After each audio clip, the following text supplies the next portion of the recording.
o caminho de Damasco na vida de Paulo, que antes era Saulo e depois foi para Paulo. E a gente vai voltar só um pouquinho e nós vamos ver aonde uma das primeiras vezes que o nome dele foi mencionado na Bíblia, que foi lá em Atos 7, que é onde eu queria que você abrisse a sua Bíblia, Atos 7. Atos 7, nós só vamos ler, eu quero essa versão. Gente, eu estou numa versão aqui da linguagem de hoje, porque eu gosto muito de conversar com o pessoal aqui do devocional nessa linguagem e com o pessoal da mocidade também nessa linguagem, tá? Atos 7, quando Estevão, ele estava frente a frente ali com o povo, e ele estava sendo julgado. E ele falou tudo o que ele queria falar, porque nós não vamos ler Atos 7. Ele disse tudo, olha, Jesus foi assim, assim, assim. Ele contou desde o começo da criação até chegar o momento de Jesus. E no fim, ele disse assim, que o povo estava errado no que eles estavam fazendo. Eles mataram Jesus, colocaram ele na cruz, e o povo ficou muito revoltado aqui no fim do capítulo 7. E nós vamos ler só o 57, que diz assim: mas eles taparam os ouvidos e, gritando bem alto, avançaram todos juntos contra Estevão. Depois, o jogaram para fora da cidade e o apedrejaram. E as testemunhas deixaram um moço chamado Saulo tomando conta das suas capas. Enquanto eles atiravam as pedras, Estevão chamava Jesus, dizendo: Senhor Jesus, recebe o meu espírito. Depois ajoelhou-se e gritou com voz bem forte: Senhor, não condenes essa gente por causa deste pecado. E depois que disse isso, ele morreu. E Saulo aprovou a morte de Estevão. Então vocês viram ali antes que primeiro, quando o povo começou a pegar ele, jogar ele fora da cidade, começou a jogar pedra, Saulo estava lá, fazendo o quê? Cuidando da roupa do povo. Então, o povo falava, cuida aí da minha capa. E ele, maravilha. Lá, ele poderia parar toda aquela ação, né? Porque ele estava, o dever dele era cuidar da cidade, cuidar do povo, mas não, ele deixou aquilo acontecer, porque ele também estava perseguindo o povo. Então, ele cuidou da capa e ele consentiu que o povo matasse Estevão. Maravilha. Então, aí é uma das primeiras vezes que a gente vê o nome dele. Depois, no 8:1, diz assim: naquele mesmo dia, no mesmo dia que aconteceu tudo isso que a gente acabou de ler, olha só, a igreja de Jerusalém começou a sofrer uma grande perseguição. E todos os cristãos, menos os apóstolos, foram espalhados pelas regiões da Judéia e da Samaria. Alguns homens religiosos sepultaram Estevão e choraram muito por causa da sua morte. Porém, Saulo se esforçava para acabar com a igreja, e ele ia de casa em casa, arrastava homens e mulheres e os jogava na cadeia. Então, vamos entender um pouquinho. Depois, eu quero que você deixe aberto sua Bíblia em Atos 9, tá bom? Mas antes disso, vamos entender. Paulo, ele foi criado, eu fiz até algumas anotações que eu quero compartilhar com vocês, tá bom? Ele era romano e ele se formou fariseu para servir uma sinagoga. Ele era qualificado para ser um defensor do pensamento judaico. Então, sabe esses fariseus que toda hora você ouve falar? Paulo era assim. Ele foi criado dessa maneira. Ele foi qualificado para servir daquela forma, tá? Ele era um grande defensor da Torá. Ele era todo cheio de regras, leis, ritos, e ele era muito, gente, mas ele era muito zeloso pela doutrina dos fariseus. E ele era demonstrado no modo como ele tratou os cristãos. Então, vamos entender toda essa colocação. Paulo, ele foi criado desde pequeno pela Torá. ele entendia, e teve um homem que ensinou ele, esse homem chamava Gamaliel. Esse Gamaliel, ele era um rabino, e ele era muito, muito notável, com todas as coisas ali sobre os judeus fariseus. Maravilha. Esse menino, Paulo, que foi crescendo e cada dia ele aprendia mais, cada dia ele se dedicava mais, ele cresceu com todos esses costumes, com todos esses rituais, com todas essas leis em volta dele. E ele defendia totalmente a Torá. E a Torá, ela falava de Deus. E aí, de repente, aparece Jesus, querendo falar que era o Filho de Deus. Mas o Messias não ia vir daquela forma, eles acreditavam. Então, Paulo, ele estava, tipo, defendendo, tá bom? Ele estava defendendo tudo que ele já tinha, tudo que ele acreditava, tudo. E ele era um homem que tinha muita influência. Olha só. Mas quando a gente chega no capítulo 9, ele está numa grande perseguição. Já mataram Estevão, o pessoal se dispersou, mas os discípulos ficaram. E, de repente, Paulo fala assim, olha o que diz na minha versão, no capítulo 9. Enquanto isso, Paulo, né, não parava de ameaçar de morte os seguidores do Senhor Jesus. Ele foi falar com o grande sacerdote e pediu cartas de apresentação para as sinagogas da cidade de Damasco. Com esse documento, Saulo poderia prender e levar para Jerusalém os seguidores do caminho do Senhor que moravam ali, tanto homens como as mulheres. Então ele estava totalmente preparado. Ele sabia o que ele queria, ele já tinha montado tudo, ele era um homem assim, que ele tinha, os ideais dele eram todos firmados, ele não tinha dúvidas de nada. E ele falou assim, ó, teve um povo aí que fugiu e tem um povo, e tem bastante gente, eu até li num comentário bíblico, que tinha muitos cristãos em Damasco, muitos, era muita gente. E o intuito de Paulo era chegar em Damasco e perseguir, pegar todos eles, prender e trazer como prisioneiros. Só que Paulo não fazia só isso, também tinha um tipo de tortura aí, né? Como vocês viram, que ele consentiu a morte de Estevão. Tudo bem. Só que o que aconteceu? Ele estava no auge do entendimento dele. Ele tinha tudo arquitetado, tudo pronto, né? Eu acredito, assim, olhando esses pequenos textos que a gente leu, que ele tinha uma convicção muito grande de tudo que ele estava fazendo. E ele achava que Deus estava se agradando de tudo aquilo. E quando ele termina de arquitetar, ele pega as cartas, essas cartas que ele foi pedir ali, estava consentindo, estava falando assim, olha, vai lá, você pode fazer o que você quiser com aqueles cristãos, tá? Pode amarrar, pode prender e pode trazer. Pode fazer, pode perseguir. A minha outra versão, olha que legal, que diz assim, ó, eu quero ler para vocês. Saulo, no 1:9:1, ainda respirava ameaças de morte. O respirar dele era a perseguição da igreja, a perseguição do povo de Jesus, porque ele não se conformava.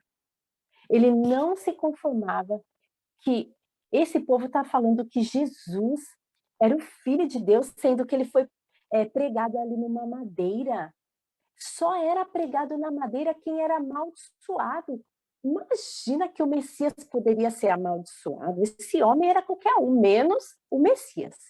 Então ele era muito convicto de tudo, sabe? E ele foi com uma caravana lá para Damasco. Ele não estava sozinho, vocês vão ver agora que ele não estava sozinho. Então, eu acredito que ele era um homem também poderoso, né? E que ele tinha muitas influências ali. E que ele conseguia influenciar muita gente. Mas a gente também é assim. Eu quero que vocês se coloquem nesse cenário. Eu quero que vocês entrem para dentro dessa história. Muitas vezes a gente tem as nossas convicções e a gente já se programou para muitas coisas. Muitas vezes a gente tem tudo arquitetado. A gente acha que está no centro da vontade de Deus. Mas qualquer coisa pode mudar. Olha só, o Senhor, ele tinha um plano. A igreja, ela começou a crescer ali em Atos 2, como a gente leu hoje no nosso devocional. O povo foi batizado com o Espírito Santo e Pedro e João começou já a pregar, a igreja começou a crescer, já quase 3.000 pessoas começaram a fazer parte daquele grupo e Pedro, João, estava falando da palavra. Só que o que aconteceu? Jesus, ele corta aqui a narração de Atos. E agora entra Paulo. Por quê? Porque Pedro e João, eles estavam pregando para aquelas pessoas, para os judeus, para os fariseus, para aquele povo. Mas Paulo, ele estava sendo chamado para um outro propósito, que é aí que eu quero entrar com você. O Senhor, ele tinha um projeto, ele tinha um plano. Mas Paulo, por outro lado, tinha tudo arquitetado. O Senhor precisava de uma pessoa para pregar o evangelho para os gentios. É aí que Paulo entra. Paulo, com todo o seu projeto de vida, todo arquitetado, sobe no cavalo, chama o povo e fala: vamos para a cidade de Damasco, as cartas estão aqui, está tudo aqui comigo, simbora, vamos para lá. No caminho de Damasco, pega a sua Bíblia, Atos 9, vamos continuar a nossa leitura. Então, a gente leu, né? Vamos agora fazer a partir do 3, tá bom? 9 e 3. Mas na estrada de Damasco, quando Saulo já estava perto daquela cidade, de repente, uma luz que vinha do céu brilhou em volta dele. Ele caiu no chão e ouviu uma voz que dizia: Saulo, Saulo, por que você me persegue? Quem é o Senhor? Perguntou ele. A voz respondeu: Eu sou Jesus, aquele que você persegue. Mas levante, entre na cidade, e ali dirão a você o que deve fazer. Os homens que estavam viajando com Saulo ficaram parados, sem poder dizer nada. Eles ouviram a voz, mas não viram ninguém. Saulo se levantou do chão e abriu os olhos, mas não podia ver nada. Então, eles o pegaram pela mão e o levaram para Damasco. Ele ficou 3 dias sem poder ver, e durante esses dias não comeu nem bebeu nada. Olha só, estava tudo preparado. Paulo, ele tinha um estilo de vida, ele sabia o como fazer, ele sabia o que ele precisava fazer, ele sabia quem ele era, ele conhecia a lei desde pequeno. Acredito que ele era um homem assim, até arrogante, né? Assim, todo pomposo. E ele tinha todo o script da vida dele, todo programado. Ele já estava a ponto de prender todos os cristãos e ele ia ser um homem muito famoso porque ele conseguiu parar aquele movimento, vamos dizer assim. Mas, de repente, quando ele estava indo para essa missão, ele encontrou quem? Jesus. E é a partir daí que o Senhor me incomodou. Esse caminho de Damasco, ele foi muito especial na vida de Paulo. Ele foi um divisor de águas na vida dele. Na hora que o Senhor falou, Saulo, Saulo, ele não enxergava mais, irmãos. Ele parou de enxergar, mas ele ouviu a voz de Deus. Então, vamos colocar aqui, né, que naquele momento, a parte carnal de Paulo, ela ficou cega. E entrou a parte espiritual naquele momento que ele ouviu a voz de Deus. Esse encontro que Paulo teve com Jesus, ele foi tão impactante na vida dele, que ele ficou sem comer e sem beber durante 3 dias. Só que Olha o que aconteceu. Vamos continuar lendo. E ele estava lá, deixa eu pegar a minha outra versão, que eu separei aqui 2 versões. Nós estamos agora no 10, tá bom? 9 e 10. Em Damasco havia um discípulo chamado Ananias. O Senhor o chamou numa visão. Ananias? Eis-me aqui, Senhor, respondeu ele.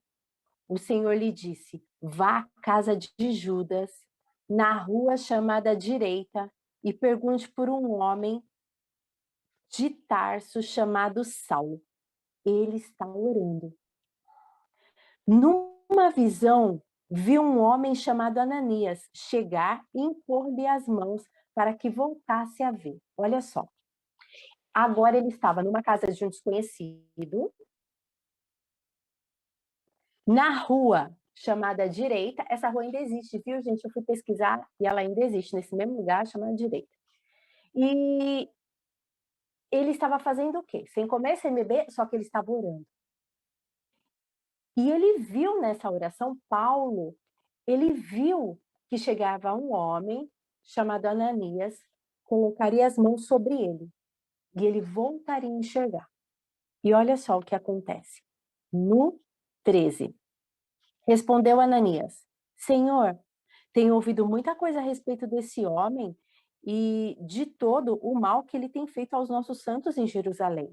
Ele chegou aqui com autorização dos chefes dos sacerdotes para prender todos os que invocam o teu nome.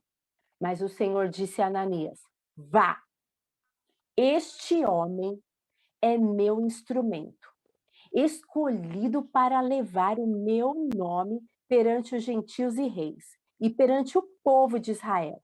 Mostrarei a ele o quanto deve sofrer pelo meu nome.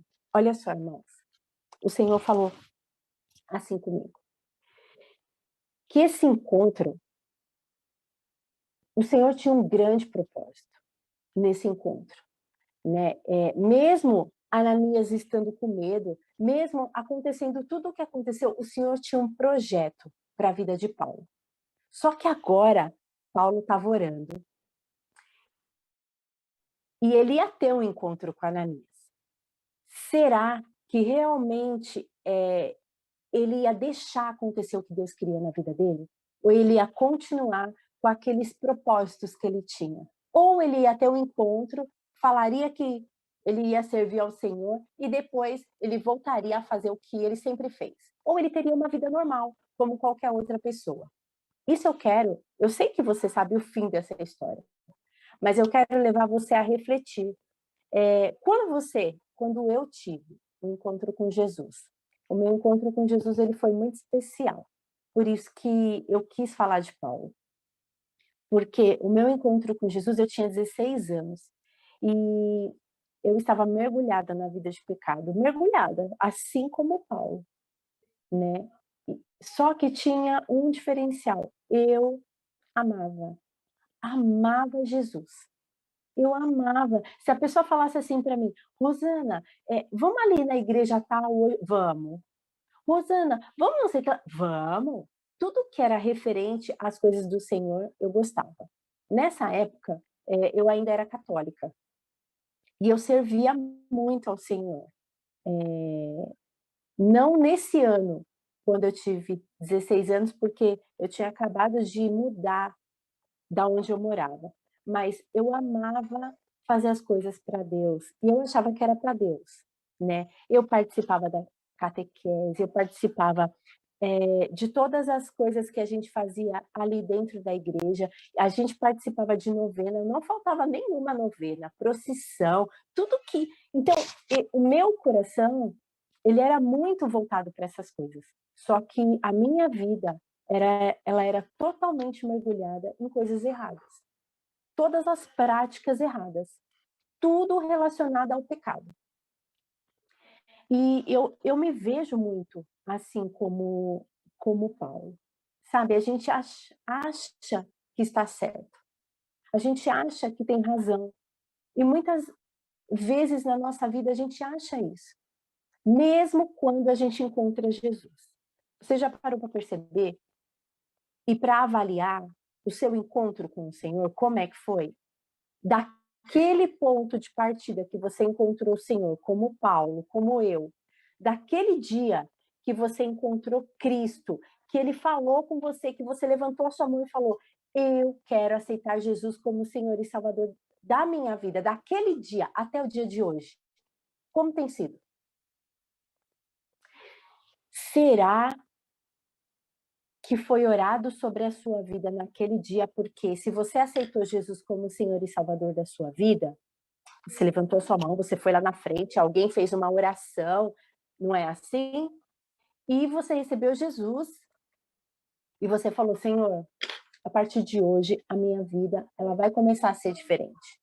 A partir de hoje, Senhor, eu quero ser uma nova criatura. Senhor, a partir de hoje as coisas precisam começar a desembaraçar, o pecado precisa começar a desaparecer, eu vou ter que começar a resistir às tentações, eu vou ter que mudar a minha visão, eu preciso. Então, eu quero te levar a ver o seu encontro ali, o seu encontro de Damasco, o seu encontro em Damasco, na estrada de Damasco. Como foi? A partir daquele dia, como tem sido até hoje? Porque aqui, quando o Senhor fala para Ananias assim, Ananias, ó, ele ainda fala bravo, quer ver no 15, vá. Este homem é meu instrumento escolhido para levar o meu nome perante os gentios. O Senhor escolheu Paulo para trabalhar com gentios. E ele fala para Ananias, vai lá orar sobre a vida daquele homem, porque ele vai me aceitar e ele vai mudar de vida. O Senhor, ele tem um plano, um projeto para a gente. E quando a gente aceita Cristo, já está lá, Rosana vai aceitar Cristo, e eu tenho um projeto. O projeto para ela é assim, assim, assim. Assim, o Senhor fez para você, para todos nós. Mas será que eu estou deixando esse projeto se cumprir na minha vida? Será que Paulo, ele deixou esse projeto se cumprir na vida dele? O plano do Senhor, olha só, quando Ananias chegou até Paulo, olha o que aconteceu. No 17, tá bom? A gente vai ler 9, 17. Então, Ananias foi, entrou na casa, pôs as mãos sobre Saulo e disse: Irmão Saulo, o Senhor Jesus, que lhe apareceu no caminho por onde você vinha, enviou-me para que você volte a ver e seja cheio do Espírito Santo. Imediatamente, algo como escamas caiu dos olhos de Saulo. E ele passou a ver novamente. Então, calma. Vamos passo a passo aqui. Assim que Ananias colocou a mão e falou para ele, volte a ver e seja cheio do Espírito Santo. Ele voltou a ver. Algo como escama caiu do olho dele. Essas escamas caíram dos nossos olhos quando a gente aceitou Jesus como Senhor e Salvador da nossa vida. Aquele velho homem já não pode mais existir. Aquela velha Rosana, com toda aquela bagagem de pecado, que era todo dia, toda hora, a cada segundo, opa, aquela vida tem que começar a mudar.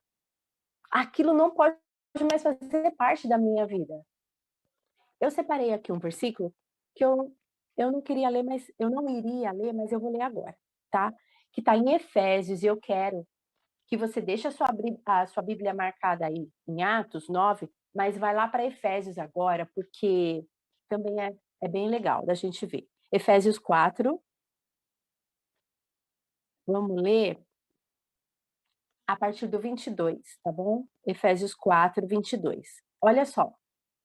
Quanto à antiga maneira de viver, vocês foram ensinados a despir desejos enganosos. 23.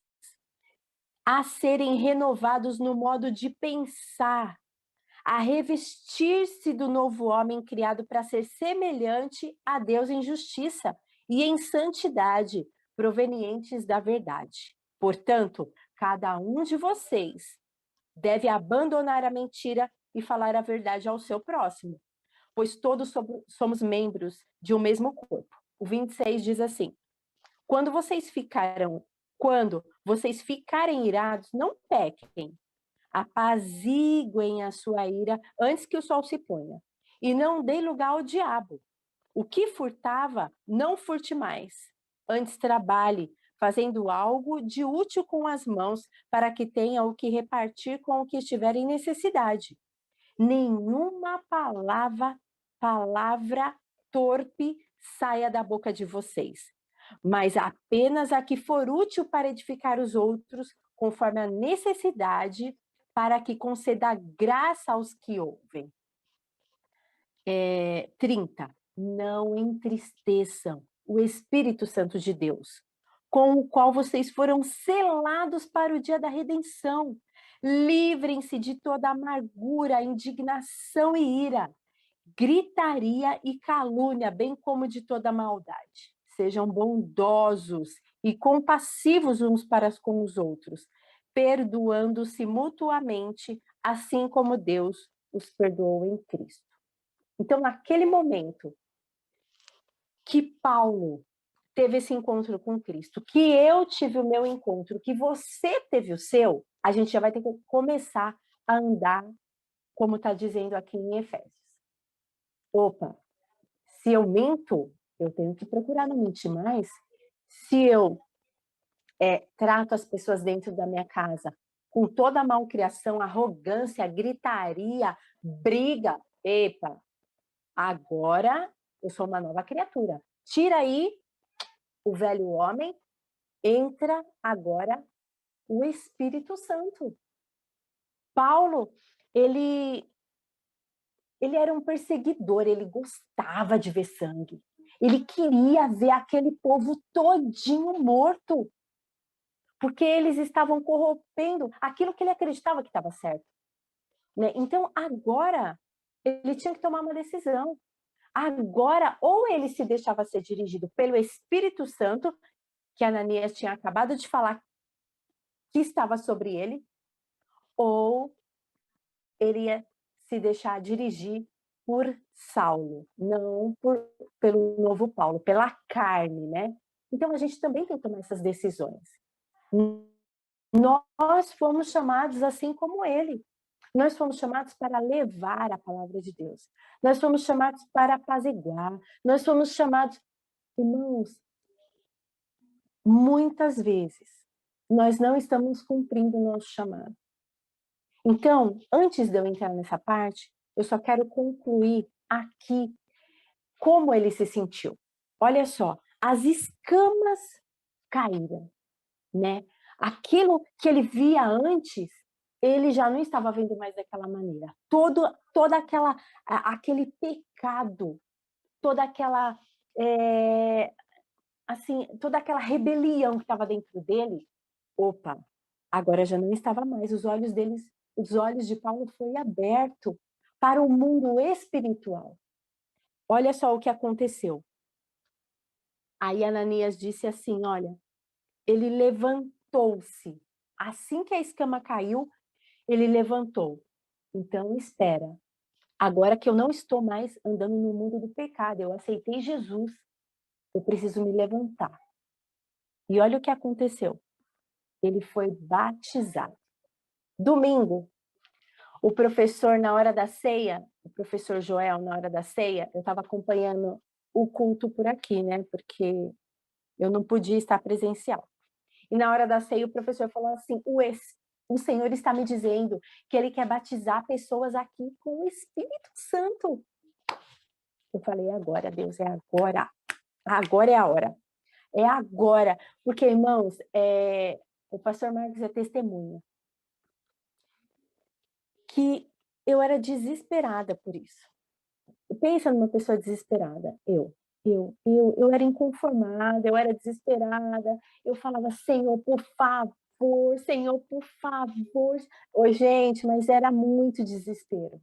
E eu falava, eu não posso, Senhor, eu não posso. Senhor, aqui tá falando assim, ó, que a partir do momento que, em Atos, tá, gente? Eu falava para Deus. Senhor, aqui em Atos, no começo tá falando que a partir do momento que o Senhor foi, o Senhor deixou o Espírito Santo. Aí os apóstolos foram batizados. Não, Deus, por favor, eu também preciso ser para que tenha poder e que eu possa falar do seu nome. E aí, irmãos, foi uma busca, foi uma busca, foi uma busca. E o pastor me ajudava, a Mancida me ajudava, a igreja me ajudava, e os irmãos me ajudavam. E eu ia no monte, eu ia em vigília, e até no telefone o pastor Marcos me ajudava. E até que um dia isso aconteceu na minha vida. Demorou muito tempo. Só que hoje, será que você tem buscado? E é com zelo? Será que você tem buscado e falando, Senhor, eu também quero, Senhor, eu também preciso, eu preciso ser revestida, Senhor, para poder ter autoridade, Senhor, para falar do teu nome, Senhor, que coisa é essa de Espírito Santo? Me ensina aí, me ensina, Senhor. Eu acho que isso está faltando. Eu acho que essa busca, sabe? Às vezes você pergunta assim, eu vou falar de jovens, porque eu trabalho com jovens. Então, às vezes você pergunta, ô gente, vamos, né, vamos buscar, vamos ler, vamos orar, vamos adorar. Vai falando aí, glória a Deus, vai anunciando o nome do Senhor, porque um dia o Senhor vai te batizar. Uhum, tá bom, irmão. Uhum. Ah, tá. Vamos, irmão, dá glória. Ô, glória. Ô, glória. Nem abre a boca. Não consegue, ô, bichinho. Não consegue nada. Então, essa busca, ela tem faltado. Sabe? Esse zelo, ele tem faltado. Aqui, nesse momento, olha o que acontece. A gente ainda está no 9:18, tá? Na metadinha. Que diz assim, levantando-se, foi batizado. Então, ele tomou uma posição, sabe? Eu acredito que quando ele se levanta é porque ele quer. Quando se levanta é porque ele tomou uma atitude. Levantando-se, ele foi batizado. Depois, ele comeu, porque ele estava 3 dias sem comer. Recuperou as forças. E o que ele foi fazer depois? Que está lá, ele foi se encontrar com os discípulos. E a Bíblia diz que ele ficou alguns anos ali com os discípulos. E depois ele já começou a pregar. E nós? E o nosso caminho de Damasco? E o seu encontro com o Senhor? Do dia que você encontrou o Senhor até o dia de hoje. Como é que foi? Como é que está até agora? Você está realmente falando, Senhor, eu me levantei. Estou aqui, Jesus.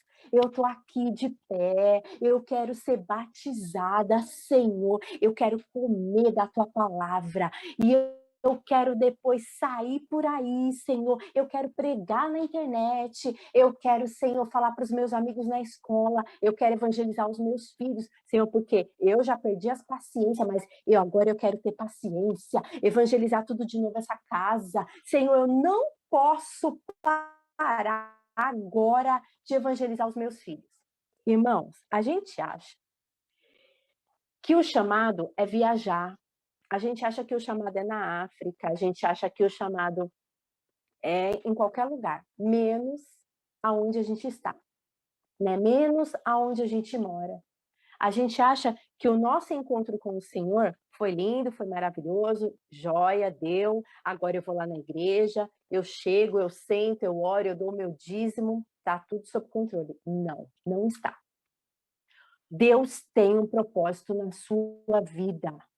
E Ele quer que você faça conforme está lá no caderno dele. Olha aqui para a Rosana, eu quero assim, assim, assim, para a Cida, eu quero assim, assim, para o Marcos, eu quero assim, assim, para o Vitor. E assim vai. O Senhor, ele tem um propósito para a gente. Tem um vídeo que eu amo.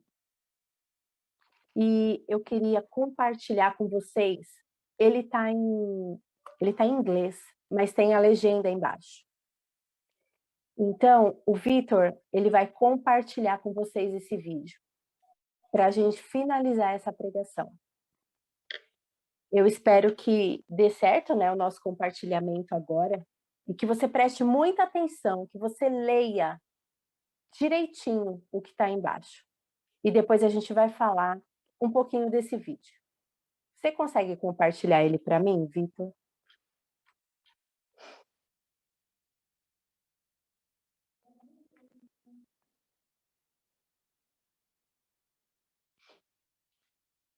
Gente, ele vai colocar, tá? Ele está me avisando aqui que vai pôr. Question. What are you called to do? I ask that question because we won't be judged according to what we did, Fica aí, gente, but não rather sai. what we were called to do in life. Imagine with me standing before the throne of God and a scenario like this occurred.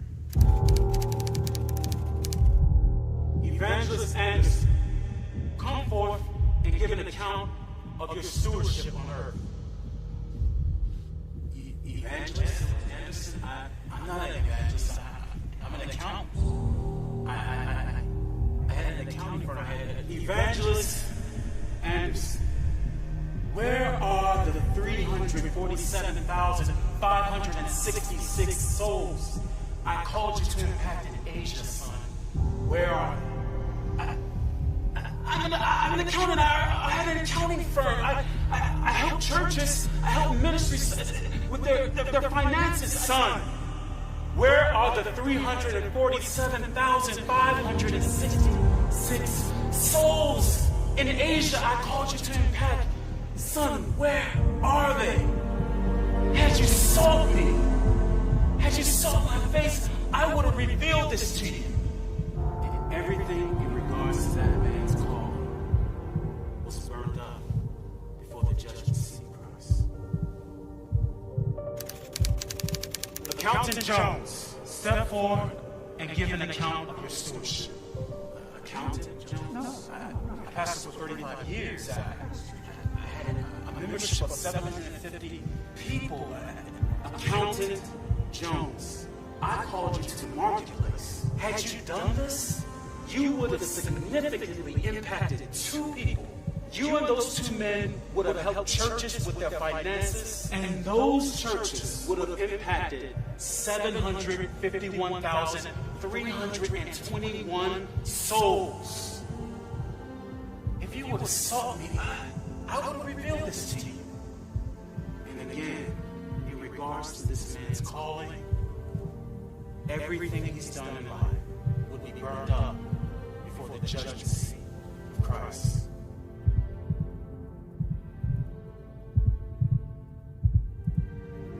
Sister Smith, come forth and give an account of your stewardship.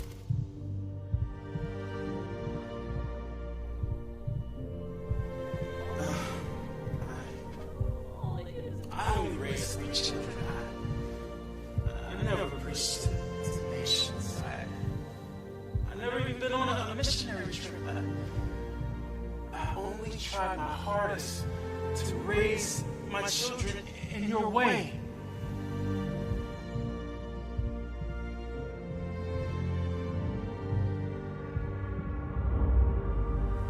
Sister Smith, I never called you to preach to nations. I never called you to go to other countries on missionary trips. I called you to raise 3 children. And let me show you the 1,579,541 souls those 3 children impacted. You sought me and you heard my voice. You were obedient to my call. Well done, my good and faithful servant. Enter into the joy of your Lord.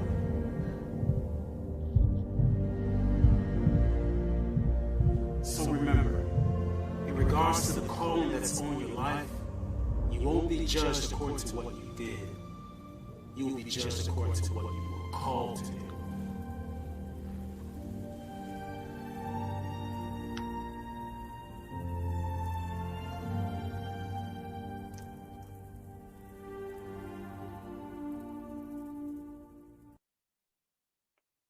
Irmãos, esse vídeo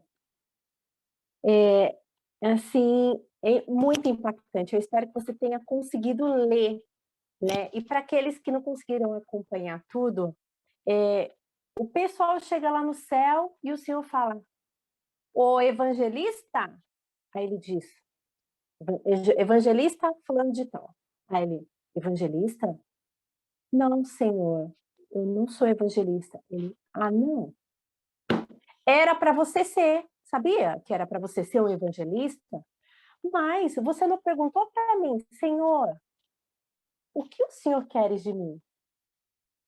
Você não perguntou para mim, você foi fazer o que você queria. E aí ele fala com várias pessoas e a mesma coisa ele fala para as pessoas, e quando chega na hora daquela mãe, né, que ela tinha 3 filhos, ele fala: "Muito bem, você criou 3 filhos, você educou eles nos caminhos do Senhor, você inculcou a palavra de Deus na vida daquelas 3 crianças, e essas 3 crianças vão alcançar 1.500.000 e tantas pessoas, elas vão impactar com a vida delas essas outras 1.000.000 de pessoas.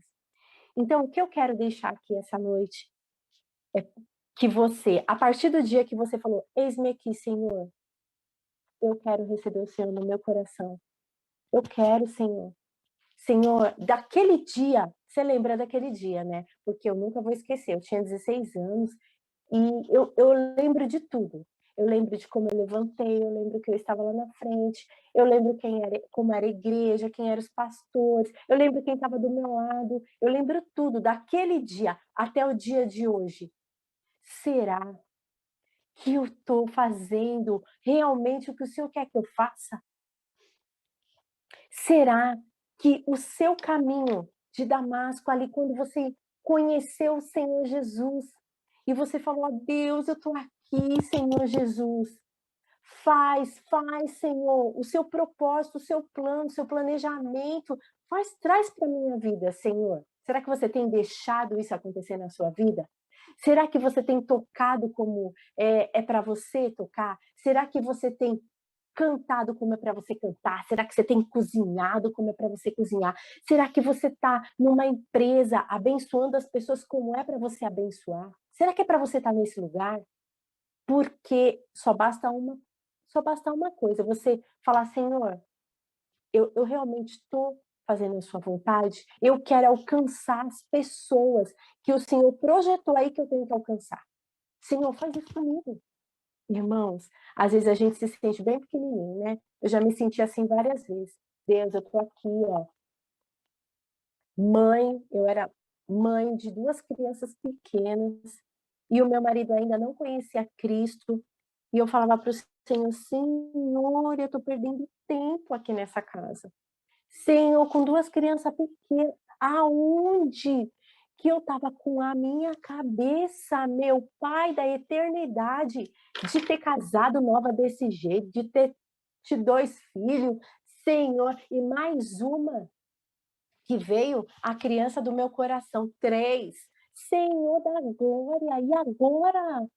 Eu acredito que, o Senhor não tem mais nada para mim.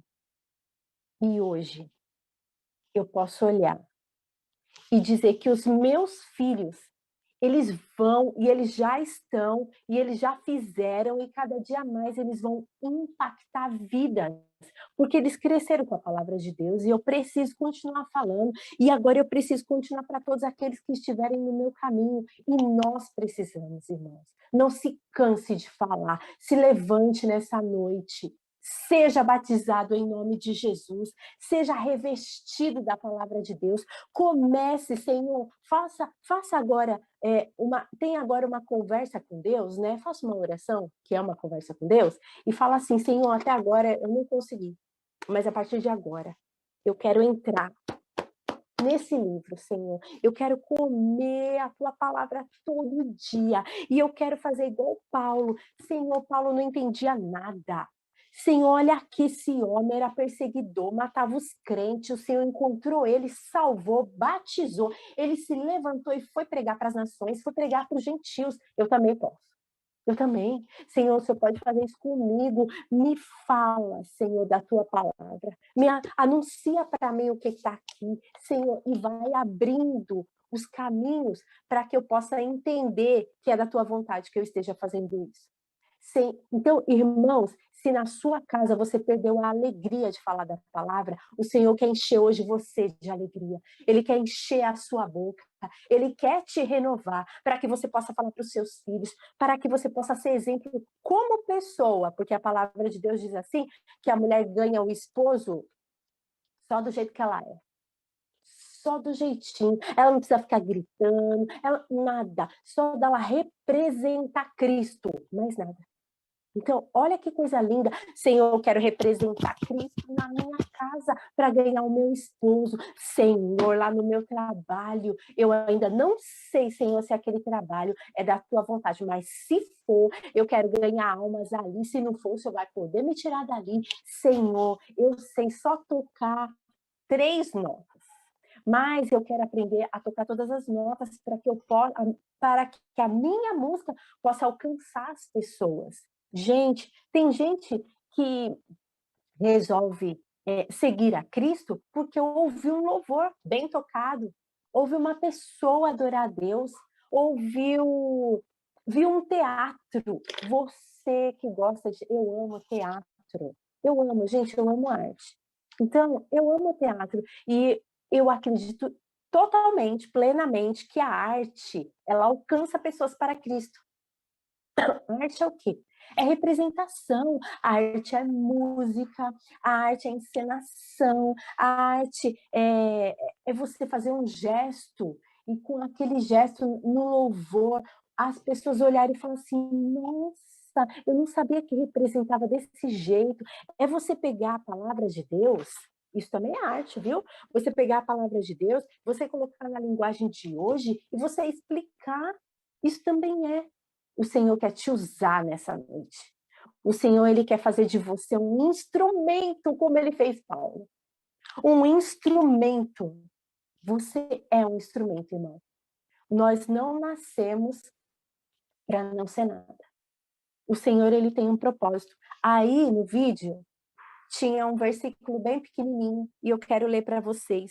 Fica em Efésios, eu não separei, mas a gente vai achar junto, tá? Efésios 2, 10, que diz assim: porque somos criação de Deus, realizada em Cristo Jesus, para fazermos boas obras, as quais Deus preparou antes para nós as praticarmos.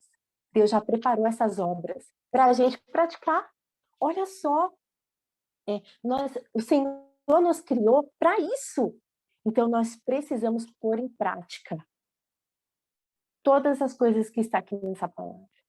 Aquele que xingava, acabou. Aquele que zombava, acabou. Então, irmãos, o seu lar já é o começo do seu evangelismo. Mesmo que tudo esteja de ponta cabeça. Eu estou falando do lar porque ainda a maior parte das pessoas estão em isolamento. Comece dentro da sua casa. Comece com os seus filhos. Seu filho acabou de nascer, seu filho já está crescendo, se seu filho já é um adolescente, se seu filho já é jovem, não interessa. Se seu filho já casou, gente, eu não me canso. Para mim não tem diferença. Se é o Davi que é bebê, se é o Vitor solteiro, se é a Mônica casada. É tudo igual. Eu não tenho essa distinção, sabe? Então, se eu falar assim, todo mundo na EBD, o Vitor, né? Vamos no Vitor. Ah, mãe, nem um dia eu posso faltar? Não, enquanto você estiver aqui, não. Ah, Mônica, mãe, eu já sou casada. Não me interessa. Você é uma mulher de Deus, você precisa dar o exemplo. O seu esposo cada dia tem que olhar para você e falar: nossa, eu tô vendo que essa menina, mesmo se eu não estiver, ela vai estar na EBD. Nós precisamos. O Davi, EBD. Ai, não entendi nada. Mentira, entende tudinho. Se você falar para ele assim, não mexa, ele faz assim, ó. Com o dedo tipo assim, não, mas eu tô indo. Sabe, ele nem olha para o negócio, mas ele vai com o dedo só para te afrontar. Então ele sabe. E nós também não podemos. Nós não podemos negligenciar em época nenhuma. Então, se levanta nessa noite, come da palavra de Deus, seja cheio do Espírito Santo, porque o seu caminho, aí, o seu encontro com Cristo, ele não pode ser jogado no lixo. Você tem que agora levar a palavra de Deus para frente, porque você é um instrumento do Senhor. Creia, só creia, irmão. Irmã Rosana, eu não sei fazer nada. O Senhor, ele vai te mostrar. E você pode ter certeza que você ainda vai dar testemunho quando você começar a fazer, quando você começar a falar, nem se for uma pintura. Irmãos, eu não ia nem falar sobre isso. Eu tô, né, vocês sabem que eu estou guardada dentro de casa e eu estou fazendo de tudo um pouco. E eu fiz uma obra de arte e eu coloquei o versículo nessa obra que eu mais amo. Então eu fiz, dentro de um livro que eu tinha ganhado, eu fiz as 4 estações da vida do crente.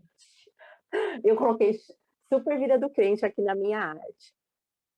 A primavera, o verão, o outono e o inverno. Que a vida do crente é assim, ela tem primavera, verão, outono e inverno, mas seja o que acontecer, nada poderá nos afastar do amor de Deus. E eu deixei aqui esse versículo, coloquei a data, porque eu quero que, se um dia eu não estiver mais aqui, eu quero que você saiba que eu sou apaixonada por Cristo. E que eu quero cada dia mais levar o nome do Senhor para frente, em todas as oportunidades que eu tiver. Mas eu não quero fazer sozinha. Eu quero que você esteja com a gente fazendo, esteja na igreja fazendo, esteja no trabalho fazendo, esteja aonde você estiver fazendo. Amém?